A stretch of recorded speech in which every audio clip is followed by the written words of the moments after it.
जब भी हम सेकेंड वर्ल्ड वॉर के बाद के वर्ल्ड को देखते हैं तो हमें दो आइडियोलॉजीज़ के बीच सुप्रीमेसी का स्ट्रगल कोल्ड वॉर के रूप में दिखाई देता है। और ये दो आइडियोलॉजीज़ थी कैपिटलिज्म और कम्युनिज्म। आज हम इसी कम्युनिज्म की आइडियोलॉजी को डिटेल में डिस्कस करने वाले हैं। हेलो फ्रेंड्स, मैं हूँ रश्मि और आप देख रहे हैं political science in 10 minutes. And one more thing, I am having cold, तो please don't mind my voice quality. So video को स्टार्ट करते हैं। ये मेरे बारे में कुछ ब्रीफ इन्फॉर्मेशन है। मैंने नेट और जेआरएफ क्वालिफाई किया है और अभी मैं जवाहरलाल नेहरू यूनिवर्सिटी से पीएचडी कर रही हूँ। सबसे पहले हम समझते हैं कम्युनिज्म क्या है, मींस इसका कोर आइडिया क्या है। इससे पहले की वीडियो में मैंने ऑलरेडी बताया है कि कम्युनिज्म एक पॉलिटिकल और इकोनॉमिक डॉक्ट्रिन है जिसका एम होता है कि सोसाइटी में जो भी प्रॉपर्टी है या रिसोर्सेज हैं उसके प्राइवेट ओनरशिप को ख़त्म करना, मतलब जड़ से ख़त्म कर देना, और एक ऐसे सिस्टम को इस्टेब्लिश करना जहाँ पे सारे मीन्स ऑफ प्रोडक्शन, मतलब चाहे वो मिल हो, चाहे वो माइंस हो, चाहे वो फैक्ट्रीज हो या नेचुरल रिसोर्सेज हो, उन पर पब्लिक ओनरशिप क्रिएट करना, मतलब सार्वजनिक स्वामित्व देना। और अगर मैं इसे ब्रीफ में डिफाइन करूं तो ये कहा जा सकता है कि कम्युनिज्म लिबरल डेमोक्रेसी और कैपिटलिज्म के विरोध में इमर्ज हुआ था और एक ऐसी क्लासलेस सोसाइटी, मतलब वर्ग विहीन समाज की स्थापना करना चाहता है जहाँ पर सारे मीन्स ऑफ प्रोडक्शन पर सार्वजनिक स्वामित्व होगा, मीन्स कम्युनल ओनरशिप होगा। अब हम इस स्लाइड में कम्युनिज्म वर्ड का मतलब समझेंगे। तो कम्युनिज्म जो वर्ड है वो लैटिन वर्ड कम्युनिस से बना है जिसका मतलब होता है शेयर या सार्वजनिक, ठीक है। लेकिन अगर हम कम्युनिज्म वर्ड की हिस्ट्री देखें तो ये 1840s के पहले कभी यूज़ नहीं हुआ था। इस शब्द का पहला प्रयोग जो था वो मॉडर्न टाइम में विक्टर डी हूपे ने किया था और कहा था कि ऐसे कम्यून को इस्टेब्लिश करना चाहिए जहाँ पे प्रॉपर्टी शेयर्ड होगी, मतलब हर कोई वहाँ काम करेगा और उसका प्रॉफिट हर किसी को मिलेगा। तो इस तरह जो आइडिया आता है ना कम्युनिज्म का, कम्यून का, वो यहीं से आता है। अब आइए कम्युनिज्म का हिस्टोरिकल बैकग्राउंड देखते हैं। हिस्टोरिकली हमें ये प्लेटो के रिपब्लिक में दिखाई देता है जहाँ पे प्लेटो पहली बार रूलिंग क्लास के लिए प्रॉपर्टी और फैमिली के कम्युनिज्म की बात करता है। जब हम प्लेटो इसे डिटेल में समझेंगे, ओके। लेकिन अगर मैं मॉडर्न टाइम में कम्युनिज्म की बात करूं तो ये हमें इंडस्ट्रियल रेवोल्यूशन का जो डिजास्टर्स रिजल्ट था उसके अगेंस्ट में हमें कम्युनिज्म का आइडिया इमर्ज होते हुए दिखता है। और जो हमें कार्ल मार्क्स और फ्रेडरिक एंगल्स की राइटिंग कम्युनिस्ट मैनिफेस्टो में डिटेल में दिखाई देता है जो कि 1848 में पब्लिश हुई थी। और इस तरह मार्क्स और एंगल्स हैं वो कम्युनिज्म के एस्टेब्लिशमेंट की बात सर्वहारा क्रांति, मतलब मजदूर वर्ग की क्रांति से करते हैं। बेसिकली कम्युनिज्म एक अम्ब्रेला आइडियोलॉजी है जिसका एक्सप्लेनेशन हर कोई अपने अकॉर्डिंग करता है और इस आइडियोलॉजी के अम्ब्रेला में डिफरेंट थिंकर्स आते हैं जिसे हम अभी समझने वाले हैं। और इस स्लाइड में जो आपको चार्ट दिख रहा है ये सबसे ईजीएस्ट वे है कम्युनिज्म को समझने का, तो आप इसे ध्यान से देखते रहिए। मैं इसे अभी समझाती हूँ। जैसा कि यहाँ पे चार्ट में दिख रहा है कि मैंने कम्युनिज्म को 3 सब हेडिंग्स में बांट दिया है, ठीक है। इसमें पहला है मार्क्सियन कम्युनिज्म, दूसरा है कम्युनिज्म आफ्टर मार्क्स और तीसरा है नॉन मार्क्सियन कम्युनिज्म। तो हम सबसे पहले समझते हैं मार्क्सियन कम्युनिज्म को। ये कम्युनिज्म का वो फॉर्म है या वो आइडिया है जिसकी बात मार्क्स अपनी राइटिंग्स में करता है, ठीक है। जिसके अंदर आता है हिस्टोरिकल मटेरियलिज्म का कॉन्सेप्ट, क्रिटिक ऑफ कैपिटलिज्म जहाँ पे मार्क्स कैपिटलिज्म का किस तरह से क्रिटिक करता है वो आता है, और तीसरा आता है रिवोल्यूशन एंड कम्युनिज्म, मतलब फिर इसमें वो आइडिया आता है कि किस तरह प्रोलिटेरिएट जो मजदूर वर्ग थे या जो सर्वहारा वर्ग थे वो किस तरह क्रांति करते हैं और कम्युनिज्म का एस्टैब्लिशमेंट करते हैं, और ये सब आता है मार्क्सियन कम्युनिज्म में, ठीक है। अब हम दूसरा सब हेडिंग देखते हैं, वो है कम्युनिज्म आफ्टर मार्क्स, ठीक है। मतलब यहाँ पे ये कह रहा है कि वो इसमें वो सारे थिंकर्स आते हैं, वो सारे थिंकर्स के आइडियाज आते हैं जो मार्क्स के बाद के थिंकर रहे हैं और वो कम्युनिज्म पे अपना आइडिया देते हैं, ठीक है। तो हम वैसे भी उनका नाम जानते हैं, तो आपने सुना ही होगा लेनिनिज्म, स्टालिनिज्म, माओइज्म। इन्होंने कम्युनिज्म का जो आइडिया था वो तो लिया मार्क्स से, लेकिन इन्होंने उसमें कुछ मॉडिफिकेशन कर दिया अपने अकॉर्डिंग, ठीक है, जिसको हम अपने सेकंड वीडियो में इस वीडियो के सेकंड पार्ट में डिटेल में समझेंगे। अब हम थर्ड सेक्शन की बात करते हैं जो कहता है नॉन मार्क्सियन कम्युनिज्म। इसका सीधा सा मतलब है कि इसमें वे सारे आइडियाज आते हैं जो कम्युनिज्म के कोर आइडियाज डिस्कस करते हैं, लेकिन वो मार्क्सिस्ट नहीं है। तो इसमें आता है अनार्किज्म। मतलब अनार्किज्म के सारे वो थिंकर्स आते हैं जो स्टेटलेसनेस की बात करते हैं, स्टेटलेस सोसाइटी की बात करते हैं, ठीक है। क्योंकि कम्युनिज्म का तो कोर आइडिया क्या है, स्टेटलेस सोसाइटी क्रिएट करना, जिसमें कुछ थिंकर्स आते हैं जैसे कि विलियम गॉडविन आते हैं, ठीक है, मिखाइल बुकनेन आते हैं, पीटर क्रॉप्टकिन आते हैं। तो इस तरह हमने कम्युनिज्म को समझा। ये कम्युनिज्म एक ब्रॉड कॉन्सेप्ट है जिसके अंदर डिफरेंट थिंकर्स आते हैं, डिफरेंट आइडियाज आते हैं, ठीक है, और कम्युनिज्म के डिफरेंट फॉर्म्स भी आते हैं। अब हम इस स्लाइड में मार्क्स के कम्युनिज्म को डिटेल में समझेंगे। बेसिकली मार्क्स के कम्युनिज्म के आइडिया को ही मार्क्सियन कम्युनिज्म कहते हैं, जो हमें मार्क्स की राइटिंग कम्युनिस्ट मैनिफेस्टो में भी दिखाई देता है। मार्क्स ने इसके अलावा अपनी दो और राइटिंग्स, पहला आता है द जर्मन आइडियोलॉजी और दूसरा डास कैपिटल, इन दोनों में भी अपने कम्युनिज्म के प्रिंसिपल को डिस्कस किया था। अगर मैं मार्क्स के अकॉर्डिंग कम्युनिज्म की बात करूं तो उसके 3 मेन एस्पेक्ट थे, जिसमें पहला आता है मेटलिस्टिक कंसेप्शन ऑफ हिस्ट्री, मतलब इतिहास की भौतिकतावादी व्याख्या। दूसरा आता है क्रिटिक ऑफ कैपिटलिज्म, मतलब पूंजीवाद की आलोचना। और वहीं तीसरा आता है revolutionary overthrow of capitalism and it's replacement bye communism, मतलब पूंजीवाद को खत्म कर साम्यवाद की स्थापना। इन तीनों को ही हम डिटेल में नेक्स्ट स्लाइड में समझेंगे। इस स्लाइड में हम मार्क्स की हिस्टोरिकल मटेरियलिज्म की थ्योरी को डिस्कस करेंगे। इस थ्योरी के अकॉर्डिंग मार्क्स कहता है कि जो ह्यूमन हिस्ट्री रही है वह क्लास स्ट्रगल, मतलब वर्ग संघर्ष का ही परिणाम है। और इस तरह मार्क्स कहता है कि जो प्रिमिटिव हिस्ट्री को अगर हम देखते हैं तो हमारा प्रिमिटिव हिस्ट्री से लेके अब तक का इतिहास जो रहा है वो 2 चीज़ों पे डिपेंडेंट रहा है। पहली चीज़ थी मटेरियल फोर्सेस, मतलब भौतिक शक्ति, और दूसरी चीज़ थी इकोनॉमिक कंडीशन, मतलब आर्थिक स्थिति। अब मैं इसको डिटेल में बताती हूँ।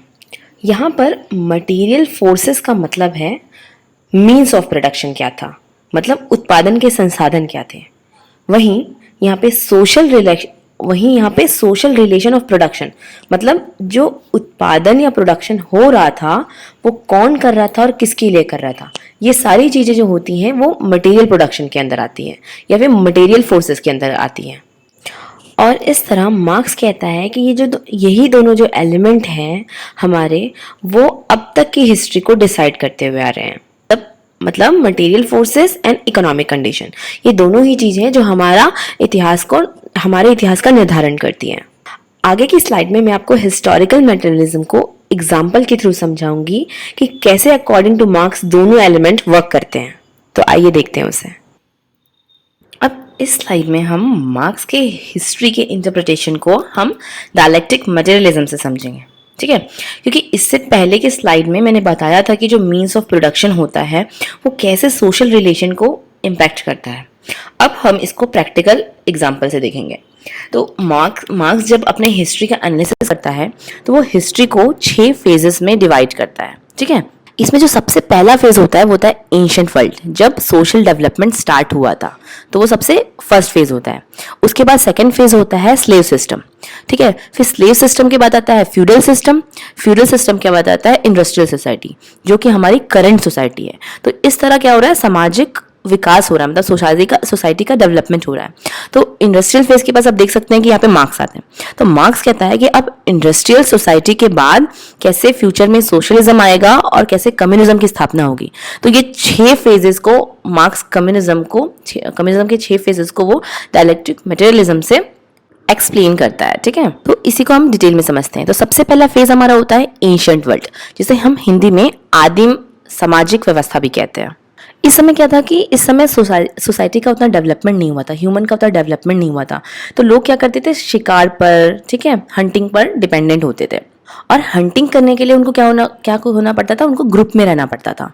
और जब वो ग्रुप में कोई काम करते थे तो जो भी चीज़ वो मीन्स ऑफ प्रोडक्शन होता था या जो भी वो ग्रुप में अचीव करते थे उस पर सबका इक्वल राइट होता था, उसमें वो किसी एक की प्रॉपर्टी नहीं होती थी। तो इस प्रकार हम देखते हैं अकॉर्डिंग टू मार्क्स जो प्रिमिटिव सोसाइटी थी, जो आदिम व्यवस्था थी, वहाँ पे वो एक शोषण विहीन व्यवस्था थी, ठीक है। इसलिए मार्क्स इसको प्रिमिटिव कम्युनिस्ट सिस्टम भी कहता था, क्योंकि यहाँ पर किसी का संपत्ति पर या मीन्स ऑफ प्रोडक्शन पर कोई राइट नहीं था। अब हम देखते हैं कि अब एंशियंट वर्ल्ड में क्या हो रहा था, पॉपुलेशन ज़्यादा ग्रोथ हो रही थी, तो पॉपुलेशन ग्रोथ होने की वजह से जो सोसाइटी की नीड थी, जो लोगों की नीड थी, वो फुलफिल नहीं हो पा रहे थे। तो लोग अब क्या करने लगे, कृषि की ओर आने लगे। तो जब लोग कृषि की ओर आने लगे तो ऐसे में जो कुछ पावरफुल लोग थे उन्होंने क्या कर लिया, कृषि की जो ज़मीन थी उस पर अपना अधिकार जमा लिया और वहाँ पे वो जो कम पावरफुल लोग थे, जो दुर्बल लोग थे, उनको अपने कृषि भूमि में काम करवाने लगे। तो इससे क्या हुआ, एक नया सिस्टम डेवलप हुआ जो कि था स्लेव और मास्टर का सिस्टम। ठीक है, जहाँ पे स्वामी और दास का सिस्टम था। तो जो जो कृषि का मालिक होता था वो जो स्लेव लोग होते थे उनसे वो काम कराता था। और इस तरह जो सोसाइटी की जो व्यवस्था थी वो हो गई एक्सप्लॉइटेशन पे आधारित। मतलब एक वर्ग दूसरे वर्ग का यहाँ पे एक्सप्लॉइटेशन कर रहा था। इस तरह हम देखते हैं कि फिर धीरे धीरे सोसाइटी का डेवलपमेंट होता है, पॉपुलेशन बढ़ता है और फिर से जो ज़मीन होता है उसके लिए संघर्ष होता है। और इस ज़मीन के संघर्ष में फिर शक्तिशाली लोगों के ऊपर क्या आ जाता है, ज़मीन के को लेकर के आधिपत्य स्थापित हो जाता है। और ये जो स्लेव सिस्टम में जो स्लेव थे, जो इस ज़मीन में काम करते थे, वो इस नई व्यवस्था में क्या बन जाते हैं, कृषक बन जाते हैं, सर्फ्स बन जाते हैं, मतलब कृषक दास बन जाते हैं। और वो इन समाज जो ज़मीन पर जो मालिकाना हक रखते थे वो सामंतवादी बन जाते हैं। और इस तरह एक नए सिस्टम का जन्म होता है जिसे हम फ्यूडल सिस्टम कहते हैं। और अगर मैं यहाँ पे उत्पादन के संसाधन की बात करूँ तो फ्यूडल सिस्टम में क्या होता था कि जो सामंतवादी थे वो अपने जमीन में कृषकों से काम कराते थे और जो चीज उत्पादित होती थी, मतलब जो चीज का प्रोडक्शन होता था, उस पर भी राइट फ्यूडलिस्ट लोगों का होता था। ठीक है, फ्यूडल लॉर्ड्स का होता था। तो इस तरह हमने इस सोसाइटी में क्या देखा कि जो मीन्स ऑफ प्रोडक्शन था उस पर अधिकार किसका हो गया था, फ्यूडल लोगों का हो गया था, फ्यूडल लॉर्ड्स का हो गया था। फिर हम देखते हैं कि धीरे धीरे सोसाइटी का डेवलपमेंट होता है और फिर इंडस्ट्रियल रेवोल्यूशन आता है, फिर एक नई इंडस्ट्रियल सोसाइटी आती है, कैपिटलिज्म का जन्म होता है। तो इस तरह सोसाइटी में फिर एक नया वर्ग बनता है जिसमें वो लोग आते हैं, कैपिटलिस्ट वो लोग होते हैं जिनके पास इंडस्ट्री का मालिकाना हक होता है या मीन्स ऑफ प्रोडक्शन पे जिनका हक होता है। वहीं दूसरा वर्ग वो होता है जो उन जगहों पर उस मीन्स ऑफ प्रोडक्शन को प्रोड्यूस करने के लिए काम करते थे। ठीक है, तो थोड़ा दो वर्ग फिर से सोसाइटी में बनते हैं। पहला होता है बुर्जुआ और दूसरा वर्ग होता है प्रोलिटेरियट्स। ओके, बुर्जुआ मतलब आप समझिए कैपिटलिस्ट वर्ग से और प्रोलिटेरियट मतलब आप समझिए वर्कर वर्ग से। ठीक है, वर्कर क्लास से। तो इस तरह हम देखते हैं कि जो मॉडर्न सोसाइटी में जब इंडस्ट्रियल रेवोल्यूशन के बाद क्या होता है, फिर से हम देखते हैं कि जनसंख्या वृद्धि होती जाती है, लोगों की डिमांड बढ़ने लगती है और साथ ही साथ जो कैपिटलिस्ट वर्ग होता है वो प्रॉफिट पे काम करने लगता है। तो ऐसे में जो कैपिटलिस्ट क्लास था वो प्रोलिटेरियट क्लास से क्या करने लगता है, एक्स्ट्रा वर्क करने लगता है ताकि वो ज़्यादा से ज़्यादा प्रॉफिट कमा सके। ऐसे में क्या होता है, सोसाइटी में एक असमानता आ जाती है, एक इनइक्वालिटी आ जाती है। और ये इनइक्वालिटी इतनी गहरी हो जाती है, मार्क्स कहता है ये इनइक्वालिटी इतनी गहरी हो जाती है कि फिर इन दो वर्गों के बीच स्ट्रगल स्टार्ट हो जाता है। और ये जो स्ट्रगल होता है वो होता है क्लास स्ट्रगल। और यही क्लास स्ट्रगल एक सोशल रेवोल्यूशन को क्रिएट करता है जिसकी लीडरशिप कौन करता है, प्रोलिटेरियट्स क्लास। ठीक है, और इस तरह इंडस्ट्रियल सोसाइटी में क्या होता है, एक क्रांति आती है, एक रेवोल्यूशन आता है और उसके बाद वहाँ पे पूंजीवादी व्यवस्था को खत्म कर दिया जाता है। और ऐसी व्यवस्था के खत्म होने के बाद एक नई व्यवस्था का जन्म होता है जिसे हम सोशलिज्म या सोशलिस्ट सिस्टम कहते हैं, जहां पर सारे राइट्स होते हैं वो प्रोलिटेरियट्स के हाथों में होते हैं और कैपिटलिज्म का खात्मा हो जाता है। अब यहाँ पे इस सिस्टम में क्या करते हैं, सारे शोषण जो जितने भी एक्सप्लॉइटेशन हो रहे थे उसको इस सिस्टम में खत्म किया जाता है और एक समानता स्थापित की जाती है जहाँ पे कोई क्लास नहीं होता, कोई अमीर गरीब नहीं होता, एक इक्वालिटी होती है। और इस तरह सोशलिज्म जो ये 5th स्टेज होता है मार्क्स की सोशल डेवलपमेंट थ्योरी का, उसके बाद धीरे धीरे करके राज्य जैसी संस्था का मतलब स्टेटलेस सोसाइटी की स्थापना कर दी जाती है। और जब ये स्थिति आ जाती है तो उसी स्थिति को मार्क्स कहता है कि वो कम्युनिज्म का स्टेट होता है, जो कि सोशल डेवलपमेंट का सबसे लास्ट स्टेज होता है। और इस तरह मार्क्स जो है वो कम्युनिज्म की स्थापना की बात करता है। तो इस तरह हमने देखा कि जो सोशल डेवलपमेंट के हर प्रोसेस में जो मीन्स ऑफ प्रोडक्शन होता है वही सोशल रिलेशंस को डिसाइड करता है। इस तरह हमने हिस्ट्री का डेवलपमेंट देखा कि कैसे स्लेव सोसाइटी से हमारी सोसाइटी कैपिटलिस्ट सोसाइटी तक पहुंची है। अब इस स्लाइड में हम ये देखेंगे कि मार्क्स किस तरह कैपिटलिज्म का क्रिटिक करता है। मार्क्स कहता है कि जो कैपिटलिज्म का डेवलपमेंट हुआ है वो सोसाइटी के डेवलपमेंट का एक इम्पॉर्टेंट स्टेज है, क्योंकि हम देखते हैं जब कैपिटलिज्म अपने एक्सट्रीम स्टेज में पहुंच जाता है तब सोसाइटी में प्रॉब्लम शुरू होती हैं। और इसमें क्या होता है कि वेल्थ के साथ साथ कैपिटलिज्म में पॉलिटिकल और इकोनॉमिक पावर भी कैपिटलिस्ट क्लास की ओर शिफ्ट होने लगते हैं, जिन पर वर्कर क्लास का कोई हक नहीं होता। साथ ही साथ इस सिस्टम में वर्कर क्लास का बहुत ही ज़्यादा एक्सप्लॉइटेशन हो रहा था। उससे ज़रूरत से ज़्यादा काम लिया जाता था, वर्किंग कंडीशन अच्छी नहीं थी, प्रोडक्शन का प्रॉफिट शेयर भी नहीं दिया जाता था, और इसका रिजल्ट ये हो रहा था कि कैपिटलिस्ट क्लास और अमीर होता जा रहा था और वर्कर क्लास और गरीब होता जा रहा था। अब आगे मार्क्स कहता है कि इस तरह की जो सिस्टम जो बन गया था, उस सिस्टम में स्टेटस को मेंटेन रखने के लिए जो डोमिनेंट रूलिंग क्लास था या जो कहीं कैपिटलिस्ट क्लास था, वो आइडियोलॉजी का हेल्प ले रहा था। मतलब स्कूल, कॉलेजेस या न्यूज़पेपर हुआ या मीन्स ऑफ कम्युनिकेशन हुए, वो सब के माध्यम से जो कैपिटलिस्ट सिस्टम जो था उसको रूलिंग क्लास क्या कर रहा था, जस्टिफाई कर रहा था, जिससे कि सोसाइटी में एक फॉल्स कॉन्शियसनेस क्रिएट हो रहा था। यहाँ पे फॉल्स कॉन्शियसनेस का मतलब है मिथ्या चेतना, मतलब जो भी गलत हो रहा था उसको सही तरह से दिखाया जा रहा था, ठीक है। और इस तरह हम देखते हैं कि इस सिस्टम में वर्कर क्लास के साथ इनइक्वालिटी के साथ साथ फॉल्स कॉन्शियसनेस, पॉवर्टी, एक्सप्लॉइटेशन और एलिनिएशन क्रिएट हो रहा था। और ये सब किसका परिणाम था? ये सब कैपिटलिस्ट सिस्टम का परिणाम था। इस स्लाइड में मार्क्स के हम कैपिटलिस्ट सिस्टम के पिरामिड को समझेंगे, जिस कैपिटलिस्ट सिस्टम की बात मार्क्स कर रहा है, ठीक है। तो आप इस पिक्चर में सोशल हायरार्की को देख सकते हैं, जहाँ पर वेल्दी लोग हैं वो टॉप पर हैं और पुअर सेक्शन ऑफ सोसाइटी सबसे बॉटम में है, ठीक है। और यहाँ पे जो मनी बैग दिख रहा है वो कैपिटलिस्ट सिस्टम को डिनोट कर रहा है। अगर मैं बात करूँ मनी बैग के नीचे वाले लेयर की या हायरार्की की, तो इस कैपिटलिस्ट सिस्टम के जस्ट नीचे गवर्नमेंट आती है जो कहती है वी रूल यू, ठीक है। मतलब गवर्नमेंट क्या करती है? रूल करती है। अगर मैं गवर्नमेंट के नीचे देखूं तो यहाँ पे रिलीजियस इंस्टीट्यूशन आते हैं जो डिनोट करते हैं वी फूल यू, ठीक है। अगर मैं रिलीजियस इंस्टीट्यूशन के नीचे देखूं तो यहाँ पे आती है मिलिट्री, पुलिस सिस्टम, ठीक है, जो डिनोट करता है वी शूट एट यू। और अगर हम इसके भी नीचे आते हैं तो हमें बुर्जुआ क्लास दिखाई देता है जो कहता है वी ईट फॉर यू, ठीक है। और अगर हम सबसे नीचे देखते हैं तो सबसे नीचे आता है वर्कर क्लास, जो ये डिनोट करता है we work for all, we feed you. इस तरह हमने इस पिरामिड से कैपिटलिस्ट सिस्टम को समझा, जिसका एक्सप्लेनेशन मार्क्स करता है। अब तक हमने हिस्टोरिकल मटेरियलिज्म और कैपिटलिस्ट सिस्टम को समझ लिया। अब हम इस स्लाइड में समझेंगे मार्क्स के कम्युनिज्म मीन्स साम्यवाद को। मार्क्स ये एक्सप्लेन करता है कि कैपिटलिज्म सिस्टम का जो हाईएस्ट स्टेज होगा उसमें जो लेवल ऑफ एक्सप्लॉइटेशन होगा वो वर्किंग क्लास के लिए बहुत ही ज़्यादा बढ़ जाएगा, जिससे कि वर्किंग क्लास जो है उसका लिविंग स्टैंडर्ड लो होने लगेगा। और इसका रिजल्ट ये होगा कि वो वर्किंग क्लास जो है वो यूनाइट होने लगेगा, क्योंकि सबके प्रॉब्लम सेम है, सब लोग उतना ही एक्सप्लॉइटेशन फील कर रहे हैं, ठीक है। और इस तरह उसके यूनाइट होने से वर्किंग क्लास के उसमें क्लास कॉन्शियसनेस मीन्स वर्ग चेतना जागृत होने लगेगी। और एक टाइम के बाद ये जो क्लास कॉन्शियसनेस है वो बहुत ही ज़्यादा रेडिकल और रिवॉल्यूशनरी हो जाएगी, ठीक है। और यही क्लास कॉन्शियसनेस एक सोशल रेवोल्यूशन को क्रिएट करेगी, जिसको लीड कौन करेगा? Proletariat class.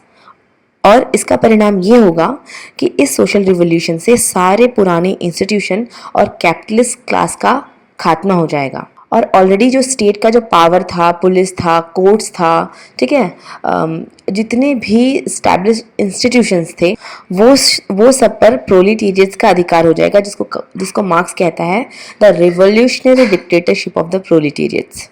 और कैपिटलिज्म खत्म हो जाएगा और इस तरह एक नया सोशल सिस्टम स्टैब्लिश होगा, जिसको मार्क्स कहता है कि वो सोशलिस्ट स्टेज होगा, ठीक है, जो कि gradually over the time communism की ओर जाएगा और कम्युनिस्ट सिस्टम को इस्टेब्लिश करेगा, जहाँ कोई क्लास नहीं होगा, जहाँ पे कोई सेक्शन नहीं होगी, जहाँ पे कोई डिवीज़न नहीं होगा और एक स्टेटलेस सोसाइटी की स्थापना होगी। तो इस तरह आपने समझा कि किस तरह कम्युनिज्म मार्क्स के अकॉर्डिंग इस्टेब्लिश हो, जो कि एक हिस्टोरिकल प्रोसेस का पार्ट था, जो कि हमने हिस्टोरिकल मटेरियलिज्म में देखा कि किस तरह हिस्ट्री से जो सोसाइटी का डेवलपमेंट हुआ है वो क्लास डिवीज़न का ही रिजल्ट रहा है।